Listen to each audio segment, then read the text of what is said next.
La procura di Padova ha chiesto il rinvio a giudizio per 6 persone dopo che la Guardia di Finanza ha chiuso le indagini che lo scorso gennaio avevano portato allo smantellamento di un'associazione criminale che truffava signore anziane, 1200 le vittime in tutta Italia. La richiesta di rinvio a giudizio formulata dopo le misure cautelari eseguite a gennaio. La procura all'epoca aveva disposto anche il sequestro di oltre 2 milioni e mezzo di beni di lusso in cui riciclavano il denaro illecito.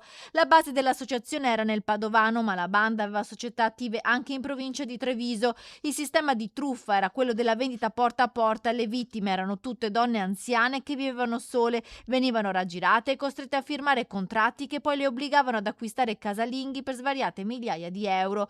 177 le vittime in Veneto, soprattutto nel Vicentino, nel Trevigiano, nel Veneziano, nel Bellunese e nel Padovano. Centinaia di truffe messe a segno anche tra Udine, Trieste, Gorizia e Pordenone. L'indagine era partita da un normale controllo sul territorio, i truffatori incastrati dal loro stile di vita troppo ostentato, auto di lusso, gioielli e capi costosi, vita mondana in locali esclusivi padovani, di giorno invece un'attività ordinaria di venditori porta a porta, redditi che non combaciavano con le loro spese folli. A gennaio una persona era finita in carcere, 2 domiciliari, 10 in totale gli indagati. A chiusura delle indagini la procura ha chiesto il rinvio a giudizio per 6 di loro.